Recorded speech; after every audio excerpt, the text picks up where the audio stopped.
the family and friends of Pastor Loy and Dr. Elena. So 15 years ago, I had the privilege to officiate their wedding. And today, it's also my privilege to officiate their renewal of vows. 15 years ago, kung meron mang maganda doon, 15 years ago ay hindi pa namin kilala si Pastor Alvin. So in that sense, life was better 15 years ago. Pero at the same time, syempre 15 years ago, wala pa si Lori, wala pa si Lucas, wala pa si Liora. Hirap naman yan. Okay. So, hindi pa ganun din kasing liwanag na yung pamilya nila, Pastor Loy at Pastor Elena. So, now, of course, kompleto na sila. So, itong 15-year anniversary, ang symbol nila ay crystal. Crystal is a beautiful and transparent glass that represents how well a couple knows each other after 15 years of marriage. So Loy and Len, we take delight in sharing today's very special occasion with you. Napaka-intimate lang nitong setting natin. So you've shared the joys, blessings, and challenges of married life for 15 years. Kanina tinanong ni Tin kung 15 years, so kumusta na? So kayo ang makakasagot niyan. But judging sa mga mukha ninyo, di ba? Sabi nga nila, di ba? You cannot hide, yung body language, yung aura, So mukha namang masayang-masaya si Loy, si Len, di ko alam. Di mo nga mas masaya naman si Len, So ngayon, i-honor nila si Lord by renewing yung vows nila before us, yung mga friends, and of course, family po nila. So may this ceremony, this renewal of vows that you took as husband and wife on your wedding day, remind you that despite the challenges ahead, that is inevitable in every life, in every marriage, that you still choose each other, choose the Lord to be the center of your relationship, that you will always choose to love, respect, trust, and understand each other. Ruth chapter 1, verse 16 and following. But Ruth said, of course, sabi niya ito sa kanyang mother-in-law, si Naomi, "For where you go, I will go, and where you lodge, I will lodge. Your people shall be my people, your God shall be my God.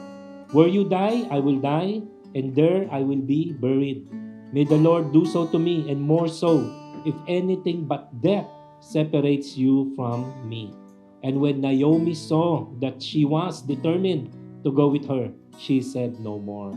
Nung sa sarili kong kasal, parang Loy at Maring Lena, yan din ang pinili kong ilagay sa wedding invitation namin.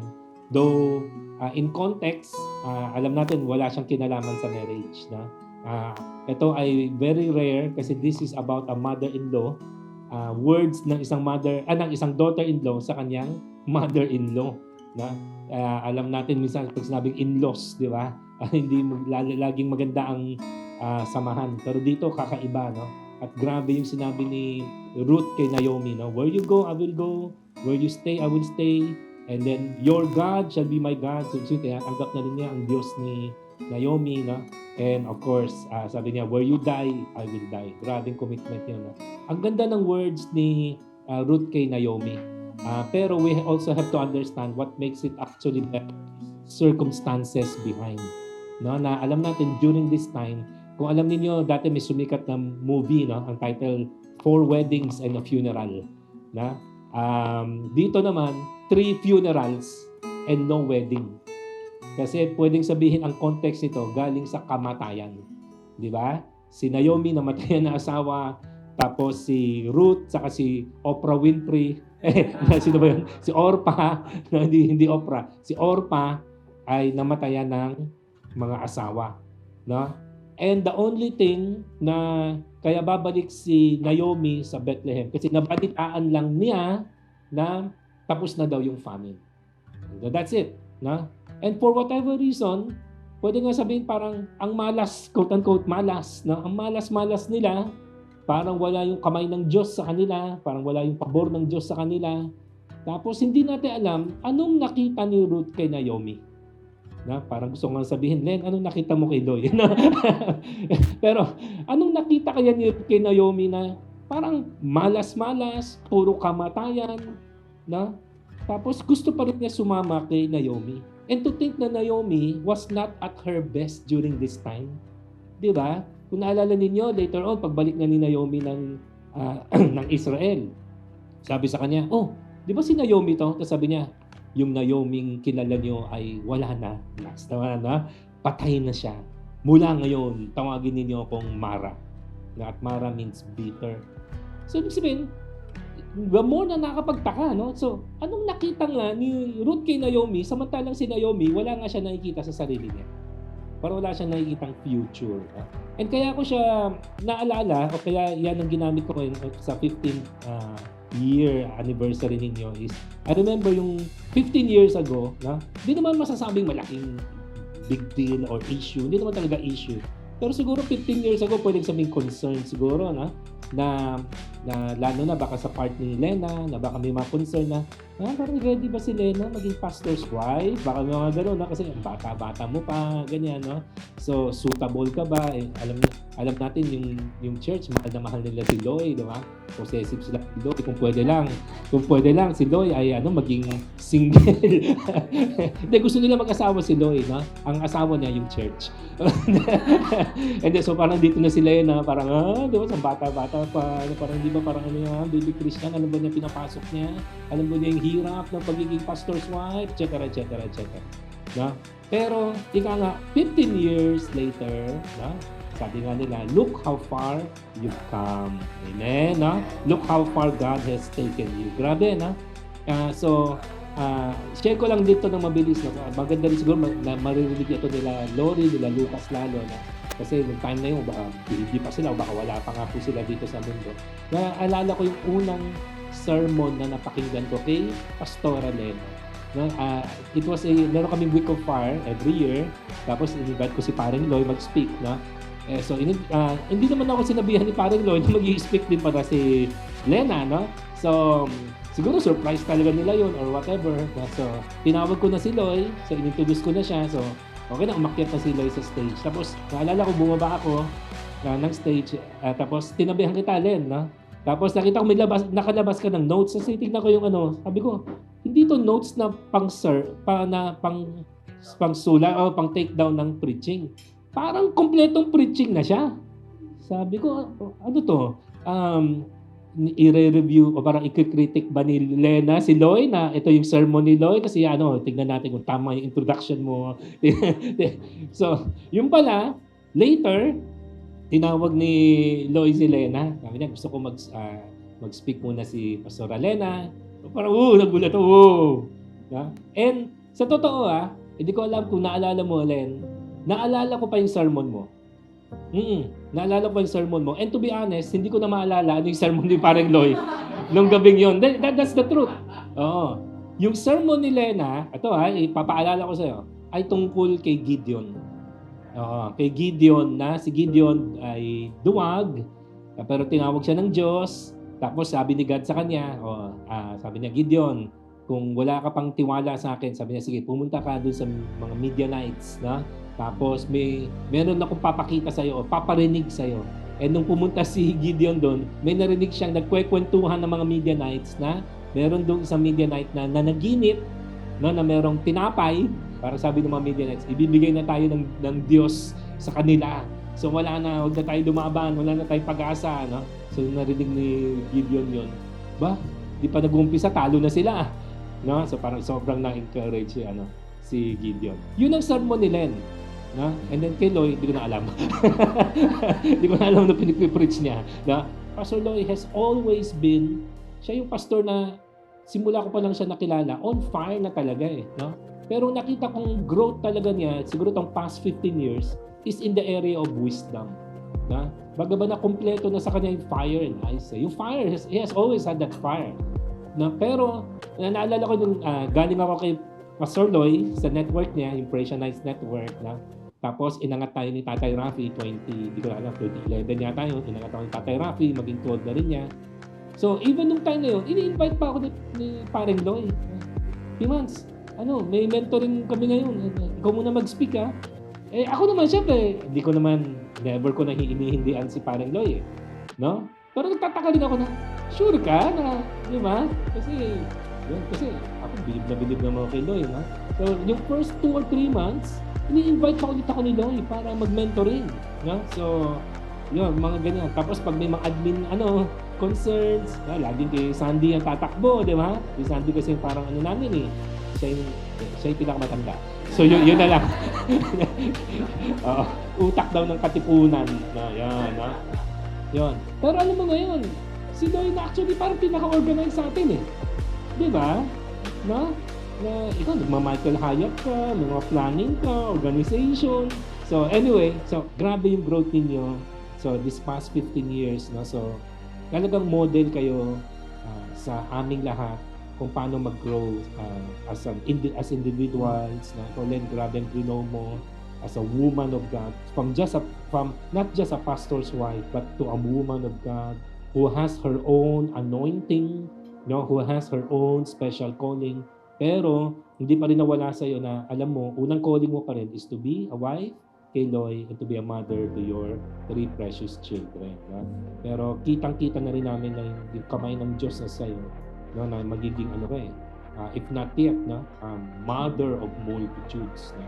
Si Loy naman ever since parang ako nakikita ko at least for on my kita ko na Loy has always been a man of destiny. Na parang yung isang tingin mo lang sa kanya, alam mo malayong mararating. Na from Tondo to Bulacan, malayo na narating, di ba? Okay, may farm na siya. Di ba? Yung mga ganun ba? Na siya, may sariling farm, di ba? Negosyante na. No? So, dami niyang mga pangarap. Tapos, gusto ko magpatayo ng mga bahay para sa mga pastor, ganyan. Alam, pag si Loy nagsasabi, hindi ako nagdududa eh. Pag ibang tao nagsasabi ko, pero pag si Loy nagsabi, parang alam mo, it's just a matter of time na mangyayari ito talaga. And ito siguro, kung kailangan pa ninyo ng encouragement, which tingin ko nga, parang hindi eh. Pero just in case lang, dahil tao lang din tayo na, in case kailangan ng encouragement, so parang Loy, Maring Len, siguro gusto kong i-share sa inyo is this, na si Ruth, na hindi nga natin alam anong nakita niya kay Naomi, na si Naomi, wala nga siya makita sa sarili niya. And actually, wala nga silang pinanghawakan na Bible verse. Wala silang pinanghawakan na promise. Wala eh. Kaya lang naman babalik si Naomi, kasi namatayan na eh. Parang, wala nang future dito. Di ba? Nasa sila eh, di ba? Moab, na? Kasi mga Moabite na actually mga in-laws niya eh. Tapos ang nabalitaan lang niya, tapos na daw ang famine sa Bethlehem. Balik na tayo. That's it. No, that's it. Nothing more. No? So, hindi man nga lang faithful si, di ba? Hindi man nga lang faithful kung tutuusin si Naomi. She was not at her best during this time. Si Ruth, pwedeng sabihin may tiwala, pero, syempre, baka baby Christian naman din siya. Wala naman din siyang, Mami, kaya ni Lord yan. Di ba? Sabi sa Philippians 4:13, we can do all things. Wala naman ganun eh. Di ba? Sabi lang niya, basta, wag mo na ako pauwiin, wag mo na akong basta I will stay, I will go where you go, I will die where you die.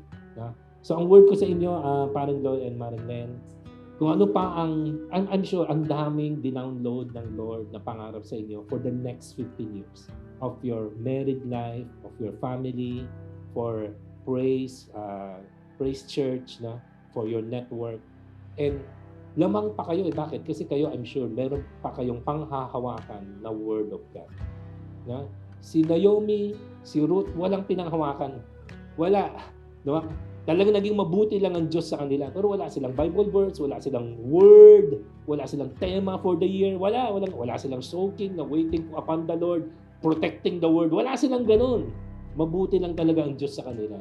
Of course, sa inyong dalawa, hindi lang mabuti ang Diyos sa inyo, kundi the two of you, meron pa kayong pinanghahawakan na Word ni God, meron kayong pinanghawakan na promise ni God. No? So, yan ang encouragement ko lang sa inyo. No? The next 15 years, in a sense, will be harder just because the dreams will be bigger. Ganun kasi talaga eh. No? Kaya kahit na gumagaling ka bilang individual, bilang pastor, bilang mag-asawa, pero in future, in a sense, pahirap ng pahirap kasi palaki ng palaki. Kasi yung past 15 years, siguro yung first time, siguro nakatanggap kayo ng 1 million sa offering. Wow na wow. Ngayon, wala na yung 1 million. Hindi naman sa minamaliit natin. Pero sabihin, hindi na siya challenge eh. Kasi nagagawa na eh. No? Baka into the future, billion na pinag-uusapan. na lupa, di ba? Sariling building, yung mga ganun na. So the next 15 years will be harder kasi pinakita nyo kay God, faithful kayo pareho the first 15 years. So the next 15 years, pagkakatiwala pa kayo ng Lord, mas marami pang pangarap, mas marami pang mga pangitain, no? At hindi lang para sa inyo, kundi para nangangarap na nga din kayo para sa ibang mga pastor. Na? Sa mga pastor na walang pangarap, si Paring Lloyd at si Maring Lena nang nangangarap para sa kanila eh. Di ba? Kasi may mga pastor na wala na rin pangarap magkaroon ng sariling bahay. Eh si Paring Lloyd na nangangarap ng bahay para sa kanila eh. Na papatayo ko ng bahay para sa mga pastor dito. Pero huwag mo kalimutan ng Super Friends, ha? Maganda rin ang kakapit bahay tayo. Pero ito, San Mateo ka na. Ay, nasama natin yan. Ay, grabe itong dalawang magmahala, no? Kayo next na i-renewal ng vows natin, ha? Ha? So, pre, marami pang pangarap ang Lord para sa pamilya mo, ha? Para sa church niyo, network niyo, sa body of Christ. And panghawakan lang ninyo ang salita ng Diyos, ang pangako ng Diyos. And of course, panghawakan ninyo ang isa't isa. Amen, ha? So, you will draw strength from each other, na? May mga times kung nanghihina man si Lloyd, which ang hirap i-imagine, nanghihina si Paring Lloyd, na? But I'm sure may mga times na gano'n. So, Len, ikaw yung niya, ikaw yung strength niya. At Len, kung may mga times naman, ikaw yung nanghihina o nalulungkot, na? So, si Lloyd naman ang maging, source of strength, humanly speaking, no? But of course, syempre, alam natin, in the heavenlies, of course, yung Holy Spirit talagang lakas niyo, no? Not by might, not by power, but by my Spirit, says the Lord. Loy, will you continue to have Lena as your wife and continue to live in this marriage? Yes, I still do. Ayun, okay. Question number 2. Okay, Loy, do you reaffirm your love for Lena? And will you cherish her in sickness and in health, for richer or for poorer, for better or for worse, and forsaking all others, be faithful to her as long as you both shall live? Ang haba, pero super, yes, I do. Will you still continue to have Loy as your husband and continue to live in this marriage? Yes, I still do. Yan. Okay. Question number 2. Parang may hugot na. Okay, Lena, do you reaffirm your love for Pastor Loy? And will you cherish him, honor him in sickness and in health, for richer or for poorer, for better or for worse, and still forsaking all others, be faithful to him as long as you both shall live? Yes, I still do. Okay, state your name. I, Pastor Loy, Okay, take you. thank you, Okay, state the name of your wife.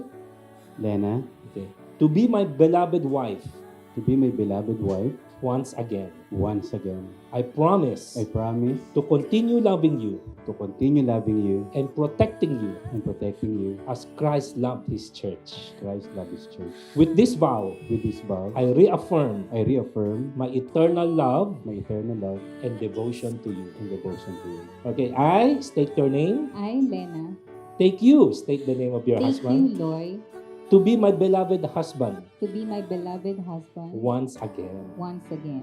I promise I promise to continue cherishing to continue cherishing and honoring you and honoring you through the ups and downs of life. through the ups and downs of life. With this vow, With this vow, I reaffirm I reaffirm my eternal love my eternal love and devotion to you. and devotion to you. On your wedding day, you both exchange rings as a symbol of your never-ending circle of love. Rings serve as a reminder of your wedding vow to each other and your commitment to live in unity, love, and happiness. Lena, Lena, I wear this ring I wear this ring you place on my hand you place on my hand as a symbol as a symbol of my love of my love and commitment to you. and commitment to you. Loy, Loy, I wear this ring I wear this ring you place on my hand you place in my hand as a symbol as a symbol of my love of my love and commitment to you. and commitment to you. Dad, it looks like we made it. Pero parang mas gusto kong sabihin, it looks like I made it. Dati ang lagi kong sinasabi, help, I'm a pastor's wife. But after 15 years, I would I would proudly say that, yes, I'm a pastor's wife and I'm a mother of three. After 15 years, meron na tayong isang magandang teenager, isang gwapong drummer, at isang sweet na baby girl. Dumaan tayo sa 2 lamay, 2 Bell's palsy, 3 major hospitalization sa ating mga magulang. Pero blessed naman tayo ni God ng sobra-sobra na hindi ko kayang bilangin. At higit sa lahat, masaya tayong lahat na naglilingkod sa Panginoon.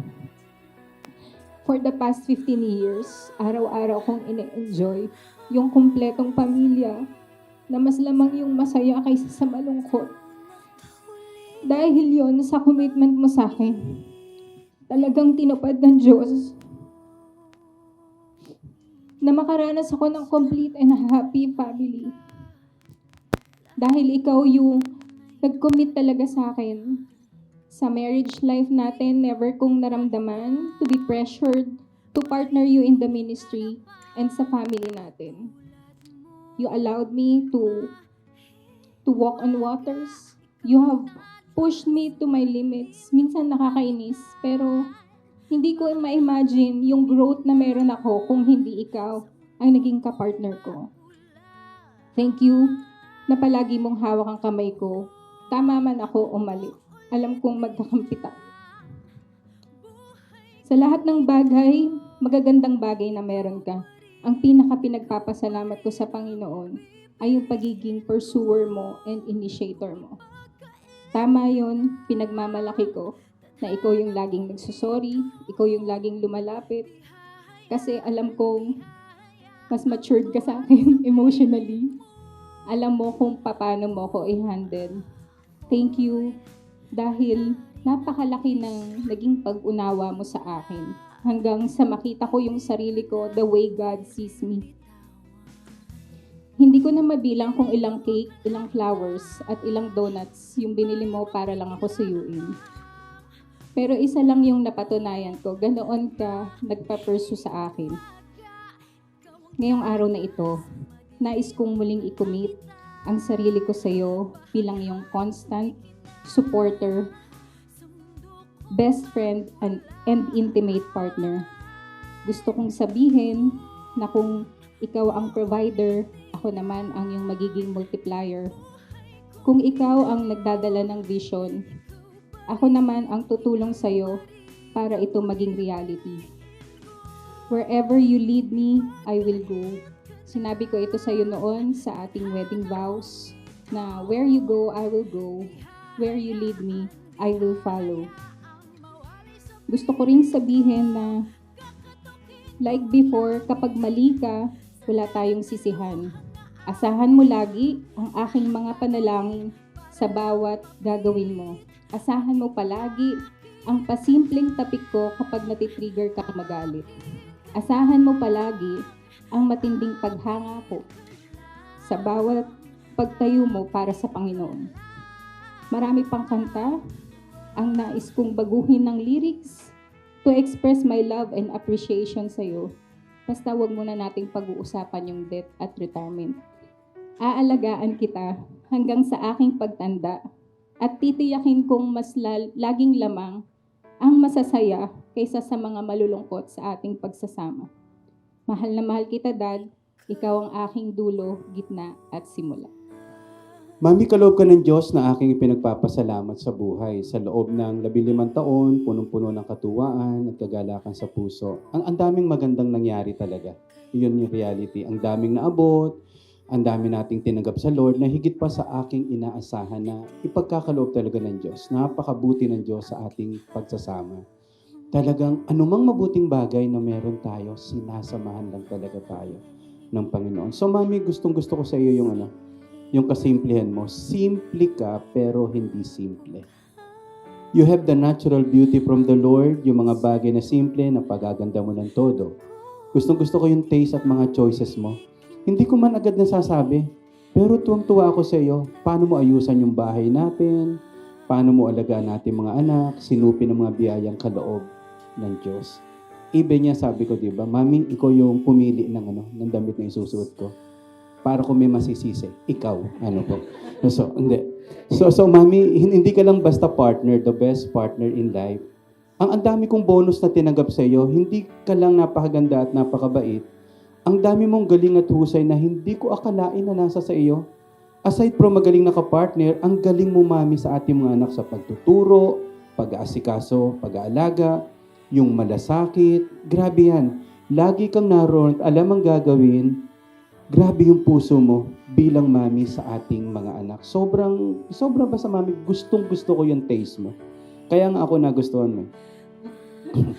Super bonus din, mami, bilang good steward. Wala pa yata ako matandaan na pinagawayan natin sa pera. Sana ba, mami? Hindi ko ma-imagine, wala pa tayong pinagawayan sa pera kahit wala tayong pera, ano? Lagi lang nating tanong, basta may project tayo, like for example, paano natin to ibibigay sa Lord o paano natin to tutulungan? Lagi lang natin sinasabi yung idea na, sige, saan natin kukuhanin at paano natin to gagawin. So thank you so much, mami. Hindi tayo pinagkulang ng Panginoon sa 15 years at mga darating pa.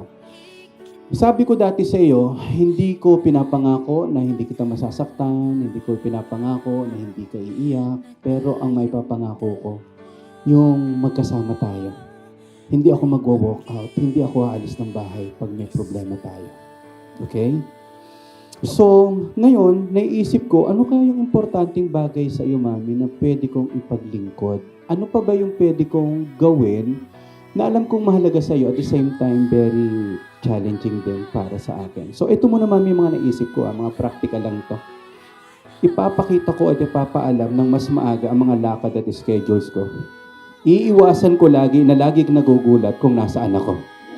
Ayan sisikapin ko talaga yan. Tutulong na talaga ako sa gawaing bagay sa paghuhugas ng pinggan. Ano kasi, 3 times a year, ang 3 times a year. Saka hindi ko pa talaga nasisimulan yung maglinis ng CR. So, pag galing natin sa Baguio, titirahin ko yan.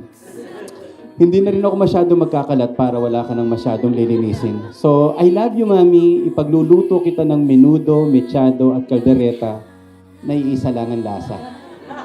Hindi ko alam kasi kung ano doon yung yun.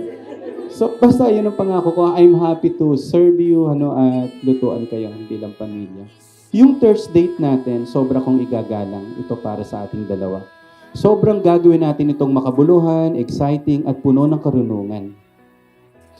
Ilang araw ko talaga, mami, itong pinag-isipan. Ano nga ba ang pwede kong iregalo sa iyo? Ano nga ba ang pwede kong gawin sa susunod na 5 taon muna?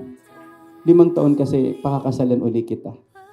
Alam kong matutuwa ka at matcha-challenge din ako na gawin. Iniisip ko talaga paano kita mapaglilingkuran, mamahalin ng lubusan. Mami, ito yung pinapaisip sa akin ng Panginoon. Nung una ikinasal tayo, puso ang ibinigay ko sa iyo. Ngayon, gusto ko sa susunod na 5 taon, ibibigay ko sa iyo ang aking puso at pandinig. Gusto kitang pakinggan. Gusto ko pa nagsasalita ka, meron akong lakas na pakinggan ang iyong mga sasabihin. Meron mga pagkakataon, alam ko, ayaw mo rin mag-alala ako. Pero even yung mga mabibigat sa iyo, nakikita ko rin yung mga iyak mo sa gabi at gusto ko ako rin yung pagsabihan mo. At talagang iwe-welcome ko even ang hindi magagandang bagay na alam mong makabubuti sa ating pagsasama. So, mami, gusto kong yan? Gusto kong i-practice. Pag-akyat natin ng Baguio, hindi ako matutulog. Pakikinggan kita. So, mami, let me end with this. Isa sa pinaka-greatest promise sa Bible na pinangawakan ko as a new believer. Hindi John 3:16. Hindi Jeremiah 29:11. Isaiah 54:10. Mabuting balita version. Maguguho ang mga bundok at mayayanig ang mga burol, ngunit ang pag-ibig ko sa iyo ay di maglalaho at mananatili ang kapayapaang aking pangako. Ito ang pinasasabi ni Yahweh na nagmamahal sa iyo. And let me paraphrase it on my own version. Mami, maraming pagyanig, maraming mababago, pero hindi ang pag-ibig ko. Sisikapin ko sa biyaya ng Panginoon na lalo kang mahalin, paglingkuran, at tunay na ipaalam sa iyo lagi at ipadama kung gaano kita kamahal. And because this is also your money, ito muna sa iyo, because this is your birthday, sabi ko nga, para lagi kong matandaan na gusto kong makinig sa iyo, I have a simple gift to you. Okay? Alam mo kung ano.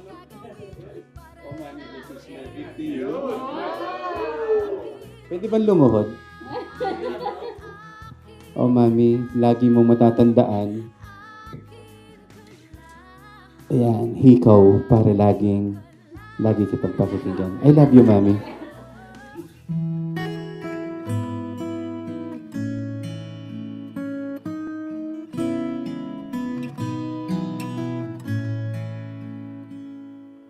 Tayong dalawa pa rin, kahit anong dumating. At sabihin din ninyo sa Panginoon na, Lord, hindi namin alam ano yung mga susunod na mga hamon, pagsubok, at pagpapala na darating sa buhay namin.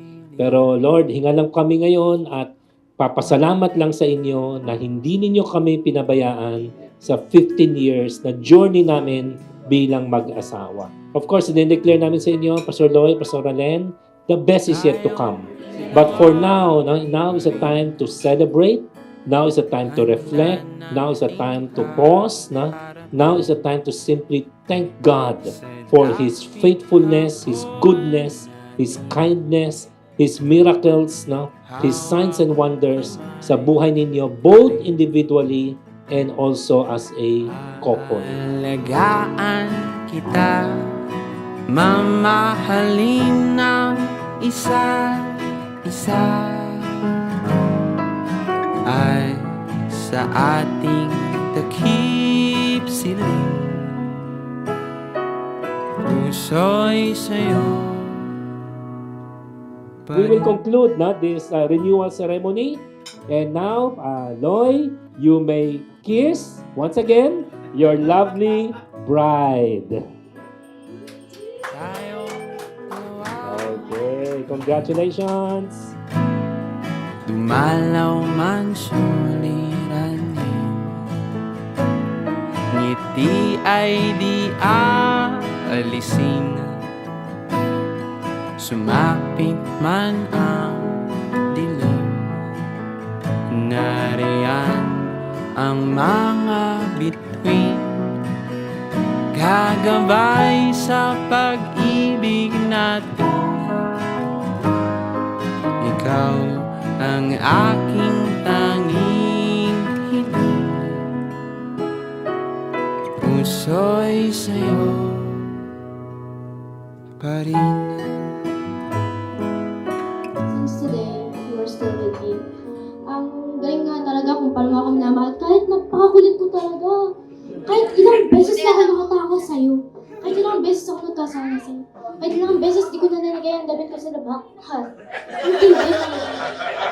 Kaya thank you talaga sa effort mo, sa patience mo sa akin, and sa loving mo. Mami, thank you din po sa warm embrace mo sa akin.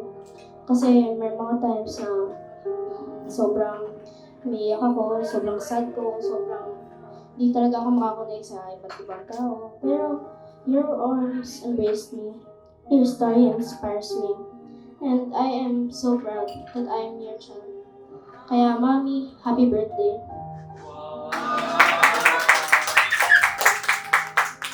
Thank you, Dad, sa warm embrace mo sa akin, sa pag-deliver mo sa akin, kahit hindi ko naman kailangan or something. Pero talaga yung mga times na tinatreat mo ako, I feel your warm embrace. Tapos, thank you din na pag si Mami nagagalit, di ka din dumadagdag. Talagang kahit di ko kailangan ng laruan, kahit napakarami ko ng laruan, binibigyan mo pa rin ako, tinitreat mo pa rin ako. You do everything just to show that you love me. And that I thank you for that.